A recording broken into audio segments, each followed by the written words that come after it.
Hello everyone, welcome back to my channel. So in the previous video we have seen that there are two types of respiration जो होता है हम generally.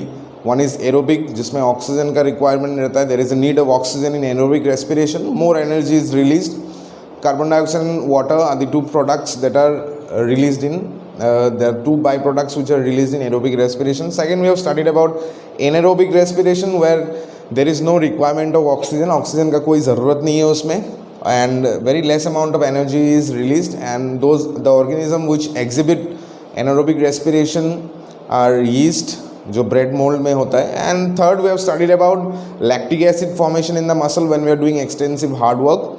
So now continuing what we have studied in our last video from the NCERT book, the next paragraph that you have will be talking about the overall respiratory system or the organs which are responsible for respiration in human body. उससे पहले हम लोग को ये जानना होगा कि कौन सा वो ऑर्गेनिज्म है जो किस तरह से ब्रीदिंग मैकेनिज्म को एग्जिबिट करता है.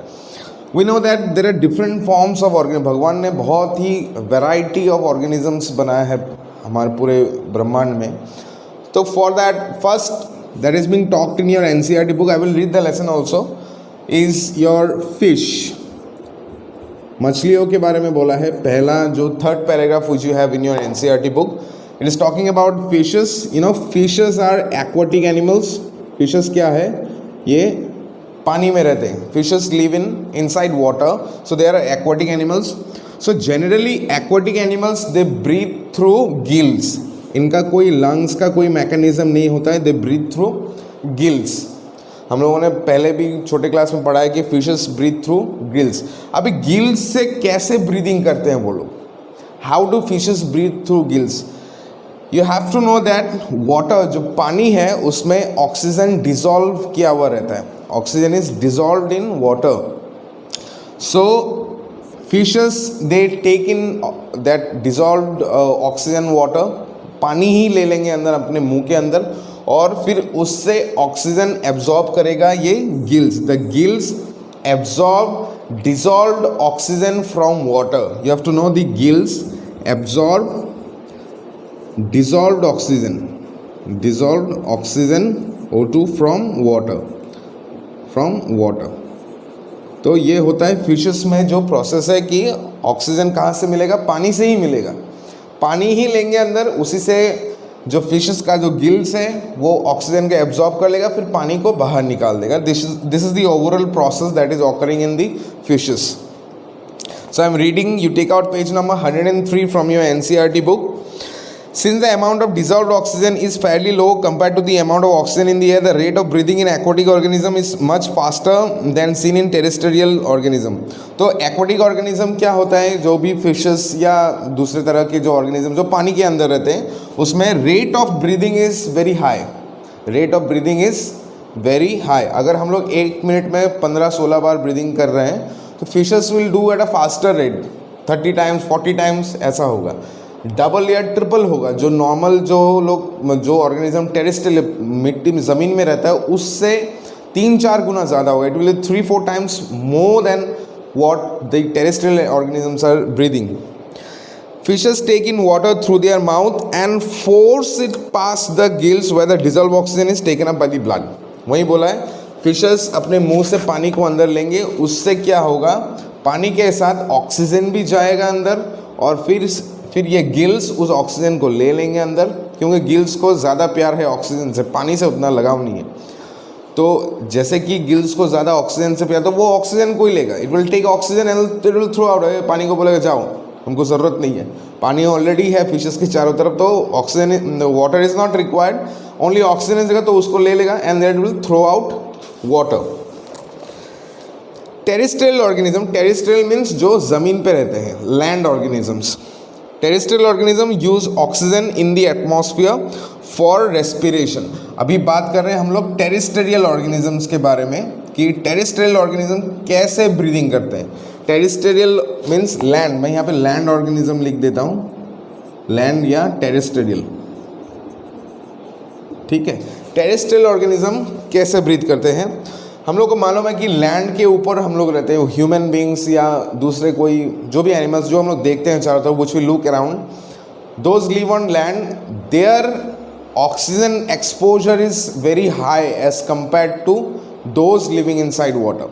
पानी के अंदर जो है उनसे कंपेरेटिवली ज़्यादा ऑक्सीजन एक्सपोजर में हमारे चारों तरफ पेड़ हैं, पौधे हैं, ग्रीन प्लांट्स है जो हम लोग को ऑक्सीजन प्रोवाइड कर रहे हैं। तो हम लोग का ऑक्सीजन का जो एक्सपोजर है हमारे चारों तरफ पूरा ही ऑक्सीजन है। तो हम लोग को ज़्यादा मेहनत नहीं करना होता है ऑक्सीजन लेने के लिए। तो there is no so much hard work is done in taking oxygen if you are living on land. पानी के अंदर ज़्यादा दिक्कत होता है ऑक्सीजन लेने में। These oxygen is absorbed by different organs in different animals. All these organs have a structure that increase the surface area which is in contact with the oxygen-rich atmosphere. Since the exchange of carbon dioxide and oxygen has to take place across the surface, this surface is very fine and delicate. In order to protect this surface, it is usually placed inside within a body.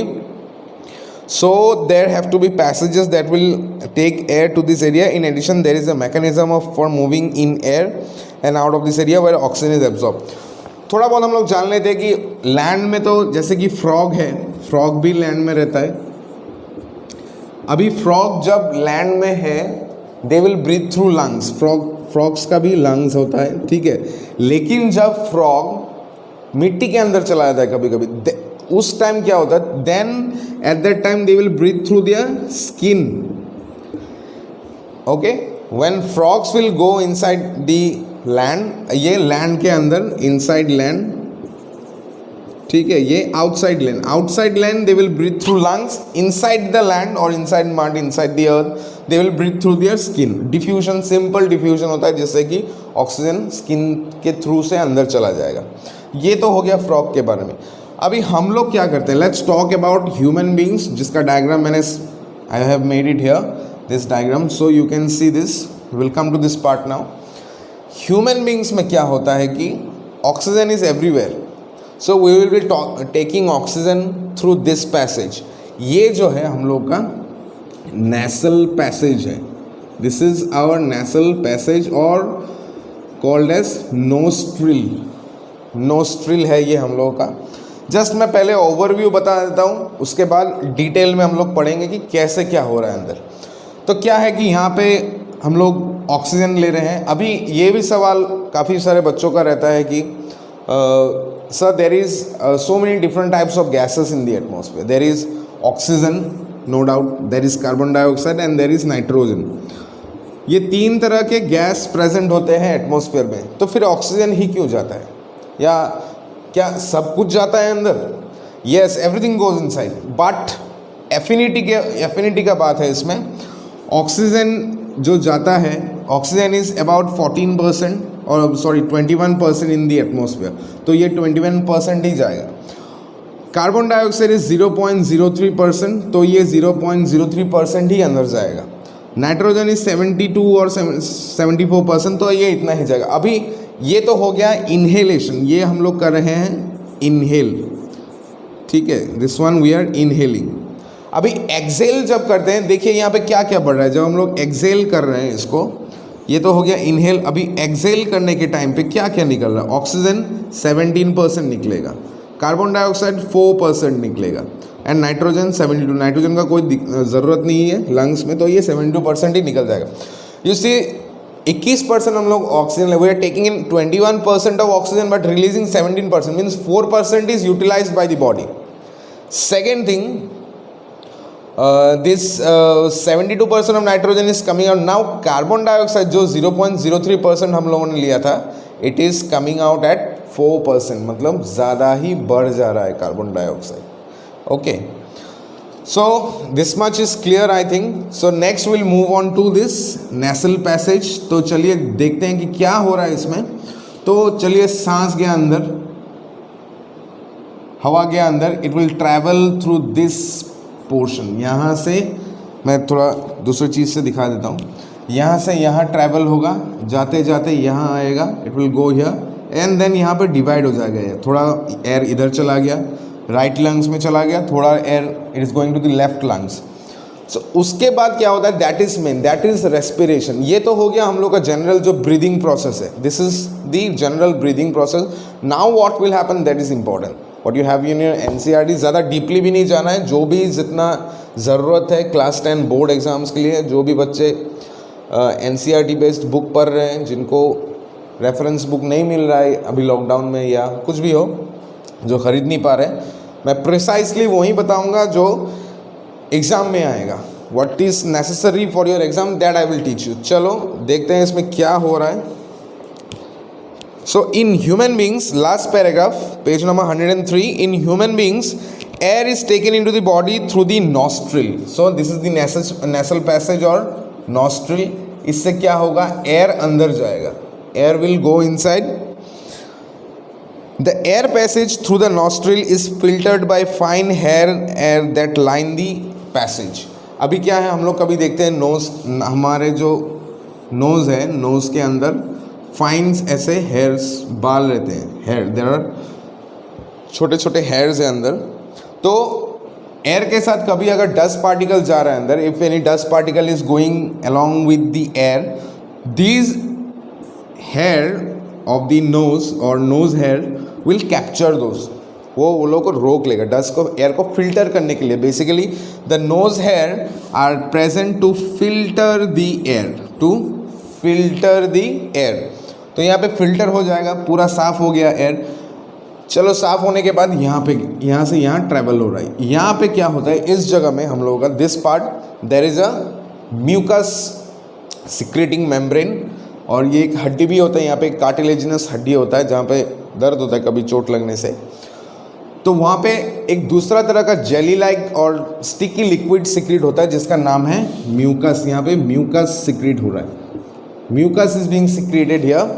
तो ये mucus क्या करता है, जितना भी यहाँ पे filter हुआ नाक, जो नोज हेयर है, और वो लोग जो भी डस्ट पार्टिकल लेना है ले लिया, फिर अंदर चला गया, यार कभी कभार क्या हुआ, कुछ और डस्ट पार्टिकल चला गया तो म्यूकस उसको पकड़ लेगा, एब्जॉर्ब कर लेगा। जो नाक में जो गंदगी होता है कभी हम लोग निकालते हैं उसको, तो that is only due to mucus. ऐसा नहीं है कि हर वक्त अगर नाक में उंगली डाल दिया तो म्यूकस लगे, इसका मतलब ये नहीं कि सर्दी है। Mucus is every time present. Mucus नहीं रहेगा तो नाक सूख जाएगा, फिर सांस लेने में दिक्कत होगा हम लोग। And also all the dust particles will go inside the lungs. तो लेट्स मूव ऑन। अभी यहाँ से एयर फिल्टर, पूरा फिल्टर होके नीचे चला जाता है। It travels down the pharynx, then larynx, then trachea. अभी फेरिंग्स, लैरिंग्स, ट्रेकिया क्या है ये हम लोग समझते हैं। Pharynx starting point of the wind pipe, it is the starting point of the wind pipe. तो यहाँ पे देखते हैं हम लोगों को कितना चाहिए फेरिंग्स के बारे में। The air passage through the nostril is filtered with fine hair that line the passage. The passage is also lined with mucus. मैंने बोला है ये passage mucus से भी भरा हुआ रहता है, which helps in this process. From here the air passes through the throat and into the lungs.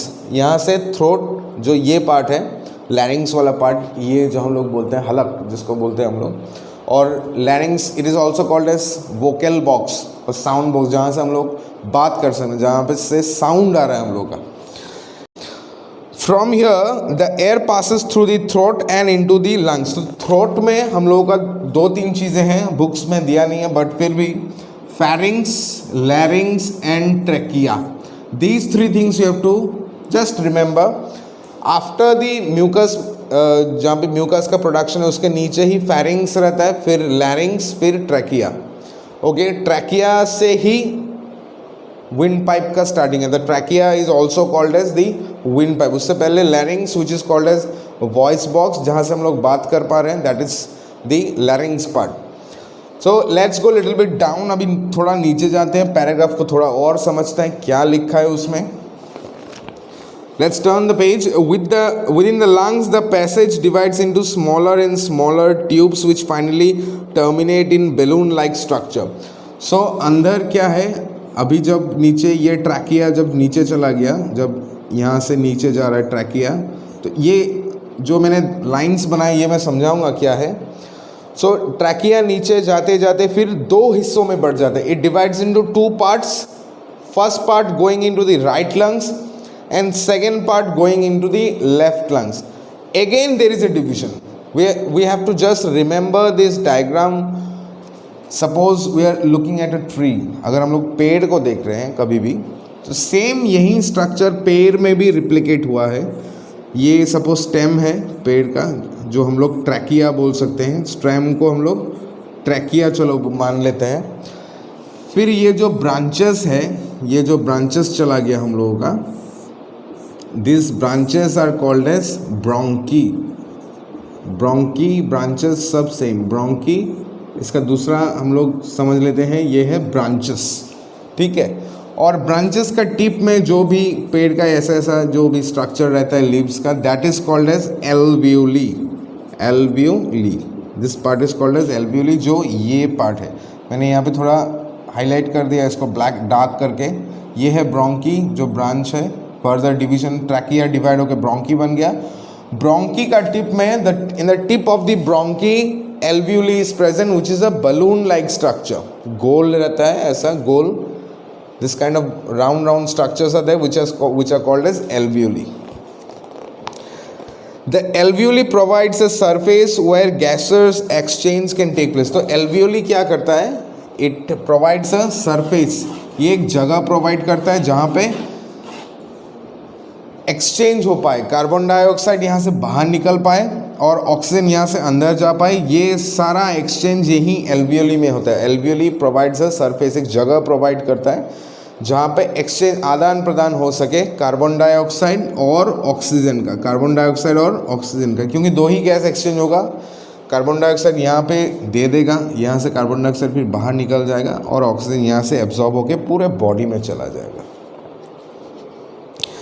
The walls of the alveoli, अभी एल्वियोली का जो वॉल है, suppose this is an alveoli, मैं एक डायग्राम दिखा दूंगा यहाँ पे वीडियो में, आप लोग समझ जाएंगे डायग्राम देख के। एल्वियोली में दो तरह का ब्लड आता है। अभी first let's talk about what comes inside the alveoli. Alveoli में देखिए, अगर कार्बन डाइऑक्साइड और ऑक्सीजन दोनों एक्सचेंज होगा, इसका मतलब दो तरह का ब्लड है इसमें। एक तो है ऑक्सीजनेटेड ब्लड, ऑक्सीजनेटेड, दूसरा है डीऑक्सीजनेटेड, डीऑक्सीजनेटेड। अभी ऑक्सीजनेटेड ब्लड में क्या है, ऑक्सीजन ज़्यादा है, ऑक्सीजन ज़्यादा है, ये जाता है पूरे बॉडी में ट्रैवल करेगा, this travels to all body parts, all body parts. और डीऑक्सीजनेटेड जो ब्लड है, here carbon dioxide concentration is more, ये मतलब खराब ब्लड है, this is bad blood, this is good blood. Then deoxygenated blood, it comes from all over the body, ये from the body, from body, पूरे body से carbon dioxide को लेके फिर यहाँ पे पहुँचता है डीऑक्सीजनेटेड ब्लड। तो जाहिर सी बात है इसमें दो पाइप है, टू पाइप्स। क्या पाइप है, that we will study in transportation part. अभी उतना जितना बुक में है उतना ही बता रहा हूँ ताकि कंफ्यूजन ना हो। तो ऑक्सीजनेटेड ब्लड भी आ रहा है यहाँ, ऑक्सीजनेटेड ब्लड यहाँ पे है, और जो डीऑक्सीजनेटेड ब्लड है जिसमें कार्बन डाइऑक्साइड वो भी आ रहा है पूरे बॉडी से। तो ऑक्सीजनेटेड ब्लड चला जाएगा पूरे बॉडी में ऑक्सीजन लेके, और डीऑक्सीजनेटेड ब्लड कार्बन डाइऑक्साइड के यहाँ दे देगा, फिर फिल्ट्रेशन होगा, फिर ऑक्सीजनेटेड ब्लड बन के ये दूसरे जगह में चला जाएगा। As we have seen the walls of the alveoli contain an extensive network of blood vessels. तो alveoli जो है, suppose this is the alveoli, तो यहाँ पे क्या है, एक्सटेंसिव नेटवर्क, ऐसे बहुत सारा ब्लड वेसल्स है जिसमें खराब ब्लड भी है, अच्छा ब्लड भी है। तो यही खराब ब्लड और आके कार्बन डाइऑक्साइड दे देगा, फिर ऑक्सीजन ले लेगा, बन जाएगा अच्छा ब्लड, फिर चला जाएगा पूरे बॉडी में। As we have seen in earlier, when we breathe in, we lift our hips. जब हम लोग सांस लेते हैं, when we are breathing, we are lifting our chest, and when we are exhaling, then we are pushing our chest inside. As we have seen in earlier years, we breathe in, we lift our ribs and flatten our diaphragm. तो when we are breathing, ऐसे करके diaphragm flatten हो जाता है और ribs ये पूरा बाहर आ जाता है। This is the actual process. अभी डायफ्राम हम लोग, व्हाट इज़ डायफ्राम, ये डायफ्राम रहता है लंग्स के ठीक नीचे। Diaphragm is present just below the lungs. अभी जनरली मैं बता दे रहा हूँ कि डायफ्राम का काम क्या होता है। जब ये कार्बन डाइऑक्साइड आके यहाँ जमा हो जाएगा, उस टाइम क्या होगा कि कार्बन डाइऑक्साइड को बाहर निकालने के लिए जो मसल हेल्प करता है, that is diaphragm. The fact is, lungs are not capable enough to push the carbon dioxide outside the body. Lungs का उतना कैपेसिटी नहीं है कि वो धकेल के कार्बन डाइऑक्साइड को बाहर फेंक दे मुंह के रास्ते से. तो इसके लिए वो हेल्प लेता है डायफ्राम का. डायफ्राम को बोलता है कि चलो धकेलो मुझे, you push me, then I will be able to throw the carbon dioxide outside the body. तो diaphragm it pushes the lungs, ऐसे पुश करता है लंग्स को, and it again throws the carbon dioxide outside. So जब हम लोग सांस लेते हैं, the diaphragm goes downward. When we are inhaling, the diaphragm goes downward. और ये चेस्ट का जो कैविटी है, जो खाली जगह है चेस्ट का जहाँ पे लंग्स लोकेटेड है, ये फूल जाता है, it bulges out little bit. तो क्या होता है, the area increases, overall the area inside the chest increases, as a result of which more oxygen और more air can go inside. Again when we have to breathe out, at that time diaphragm pushes the lungs upward, pushes the lungs little bit upward, and we compress our chest, as a result of which carbon dioxide comes outward. So this is the whole mechanism that is involved.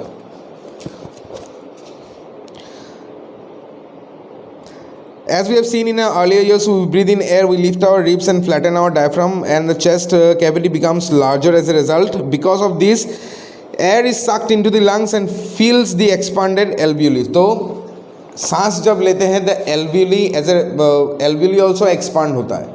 जब पूरा chest cavity expand होगा सांस लेने के time में ऐसे करके, उसी दौरान एल्वियोली भी बड़ा हो जाएगा थोड़ा. तो उससे क्या है कि ज़्यादा ऑक्सीजन आके एल्वियोली में जमा हो जाता है.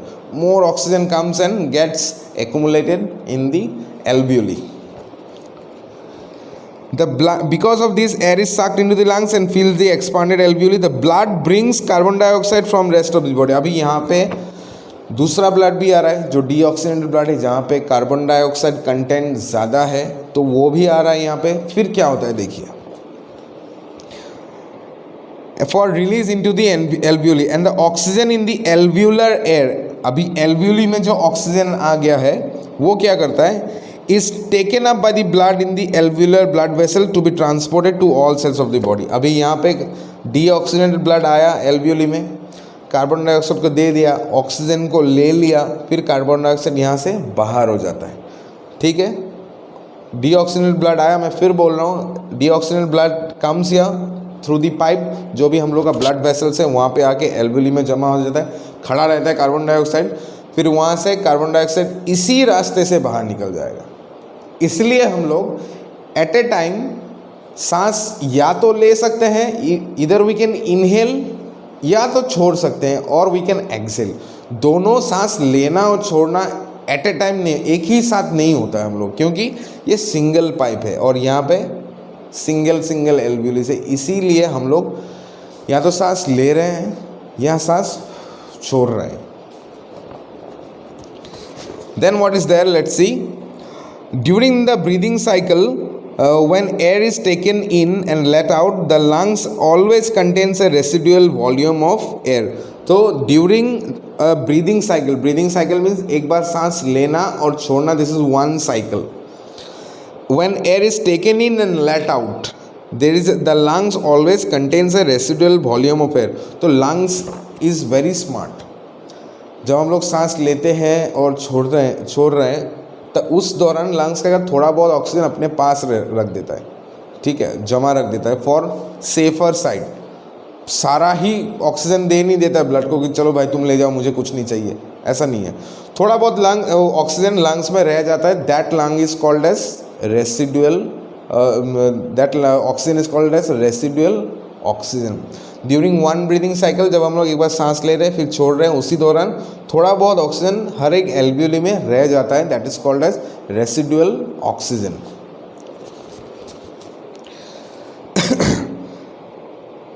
Air there is sufficient time for oxygen to be absorbed and for carbon dioxide to be release. तो रेसिडुअल ऑक्सीजन से क्या होता है, जब हम लोग ऑक्सीजन आ नहीं रहा है ब्रीद आउट के टाइम में, तब यही ऑक्सीजन यूटिलाइज होता है. When the body size of the, so this is the last paragraph, when the body size of the animal is large, the diffusion pressure alone cannot take care of the oxygen delivery to all parts of the body. तो जब body थोड़ा बड़ा हो जाता है when the organism is becoming complex, थोड़ा बड़ा, जैसे ह्यूमन बींग्स, तो तब क्या होता है, सिंपल डिफ्यूजन से वो नहीं हो पाता. यहाँ पे डिफ्यूजन हो रहा है, कार्बन डाइऑक्साइड जा रहा है, ऑक्सीजन आ रहा है, तो यहाँ पे जो भी हो रहा है ये इनफ नहीं है पूरे बॉडी में ऑक्सीजन को ट्रांसपोर्ट करने. सिर्फ यहाँ पे ऑक्सीजन लेने से तो नहीं होगा, पूरे बॉडी में भी पहुँचाना. You have the oxygen has to travel from tip of the finger to the tip of the to the last part of the toe, वहाँ तक पहुँचना होगा, ऊपर सर में जाना होगा, नीचे पैर तक जाना होगा. तो इसके लिए क्या होता है, there is a different pigment, respiratory pigment जिसको हम लोग बोलते हैं, that is called as hemoglobin. That is called as hemoglobin. Hema Malini नाम याद रखने से हेमोग्लोबिन याद आ जाएगा. So this is called as hemoglobin. So hemoglobin, what it does, hemoglobin loves oxygen, so it will take oxygen from here. It is hemoglobin blood में ही रहता है. First you have to know hemoglobin is present in blood. ये कहाँ रहता है, blood में. जब alveoli में जो ब्लड वेसल्स है, जो ब्लड वेसल्स एल्वियोली में प्रेजेंट है, वहीं पे उसी ब्लड में हेमोग्लोबिन भी रहता है. ठीक है, यही haemoglobin it catches, it binds with the oxygen, it binds with oxygen. ये हेमोग्लोबिन ऑक्सीजन को एक हाथ से ऐसे करके पकड़ लेगा ऑक्सीजन को, और फिर लेके पूरे बॉडी में चला जाता है. And it takes oxygen to the whole body और वहाँ पे रिलीज़ कर दिया. अभी रिलीज़ कर दिया, फिर क्या हुआ है, सपोज किसी भी सेल में हेमोग्लोबिन ने ऑक्सीजन को चलो दे दिया. अभी क्या होगा, वहाँ से फिर कार्बन डाइऑक्साइड को भी उठाएगा वो. It will also take carbon dioxide, उठा के फिर एल्वियोली में लाएगा. तो ट्रांसपोर्टेशन का जो मैकेनिज्म है, ये ऑक्सीजन को ले जाना और कार्बन डाइऑक्साइड को फिर लंग्स में लाना, this is all done by the haemoglobin.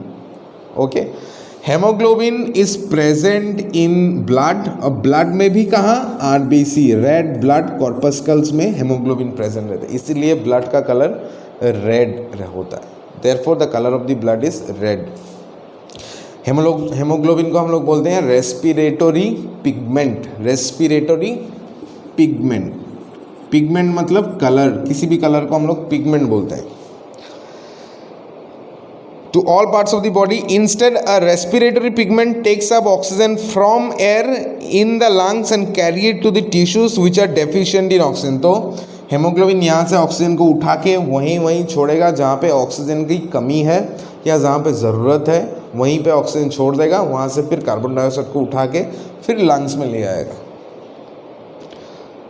In human beings, the respiratory pigment is hemoglobin. So next line you have, in human beings, the respiratory pigment is hemoglobin. Question can come, what is the name of the respiratory pigment found in human beings? So you have to write hemoglobin, which has a very high affinity for oxygen. जिसका affinity means love, it loves oxygen. यहाँ पे खड़ा रहेगा security की तरह कि ऐसे कि ऑक्सीजन आओ हम तुमको पकड़ेगा. जैसे ही ऑक्सीजन आ गया, पकड़ लिया ऑक्सीजन को, लेके फिर भाग गया, फिर ला के कार्बन डाइऑक्साइड को छोड़ दिया. This pigment is present in the red blood corpuscle. I said in the red blood corpuscle, carbon dioxide is more soluble in water than oxygen is, and hence is mostly transported in the dissolved form in our blood. फिर carbon dioxide को भी ला के देता है, क्योंकि carbon dioxide भी soluble है, तो इसको भी ले आके दे देगा. ठीक है, so this is the overall understanding of the respiratory system in human beings along with whatever was there earlier. तो यहाँ पे ऑक्सीजन जब जाएगा तो यहाँ पर एक्चुअली रेस्पिरेशन में क्या हो रहा है, जो पहले मैंने बोला था, जो ऑक्सीजन जहाँ सेल में छोड़ दिया, सेल के अंदर जो माइटोकॉन्ड्रिया है, if this is the cell, यहाँ पे जो माइटोकॉन्ड्रिया है, दिस इज द माइटोकॉन्ड्रिया. थोड़ा मैं ये रब कर देता हूँ, माइटोकॉन्ड्रिया. तो इसी माइटोकॉन्ड्रिया के अंदर क्या होगा, oxygen will burn the glucose. Okay, oxygen will burn the glucose and release energy. यहाँ से ही एनर्जी रिलीज होगा. सो ये पूरा प्रोसेस है. This is actually cellular respiration. आप लोगों को ये नहीं चाहिए एग्जाम में. सो अगर बाद में अगर ये चीज़ आता है तो मैं उसको फिर कंटिन्यू करूँगा in the next video. So till now you have learned about aerobic respiration, anaerobic respiration, then lactic acid formation in the muscle, and this part the overall human respiratory system. फिर समझा देता हूँ। इसको याद रखने का सबसे सरल और इजी तरीका है कि you remember a tree and the branches are bronchi, the stem of the tree is the trachea. ये जो ट्रैकिया है ये फिर ऊपर चला गया, this part is also trachea. यहाँ पे रिंग ऑफ कार्टिलेज रहता है, यह रिंग ऑफ कार्टिलेज क्यों रहता है? ताकि ट्रैकिया को अच्छे से पकड़ पाए। कभी अगर अंदर एयर नहीं है तो पाइप सिकुड़ जाएगा, इट विल, अगर पाइप ऐसा है तो ऑक्सीजन, हवा नहीं रहने से पाइप ऐसा हो जाएगा तो क्या होगा, और बाकी एयर जाएगा नहीं तो आदमी मर सकता है। इसके लिए इसको अटैच कर दिया गया है एक रिंग ऑफ कार्टिलेजनस मसल के साथ, जिससे अगर कभी हवा भी नहीं है तो ये पाइप सिकुड़ेगा नहीं, कभी ऐसे ही हो जाएगा अगर पाइप में हवा नहीं है तो। सो this much is clear. Wind pipe जिसका नाम है ट्रैकिया, ये यहाँ पे जाता है, यहाँ पे फिर डिवाइड हो जाता है दो जगह में, राइट लंग्स लेफ्ट लंग्स। फिर ब्रोंकी ट्रैकिया डिवाइड होता है ब्रोंकी में, ब्रोंकी का टिप में रहता है balloon like structure which is called as alveoli. In the alveoli the overall exchange mechanism take place where alveoli is having extensive network of blood vessels, जहाँ पे दो तरह का ब्लड आता है, oxygenated and deoxygenated blood.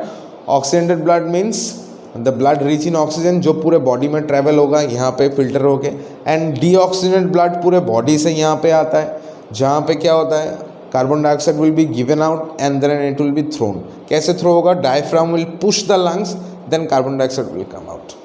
Okay, I hope this much is clear. Next we'll be starting with the next part. I hope that part is transportation, जिसमें हम लोग heart के बारे में पढ़ेंगे.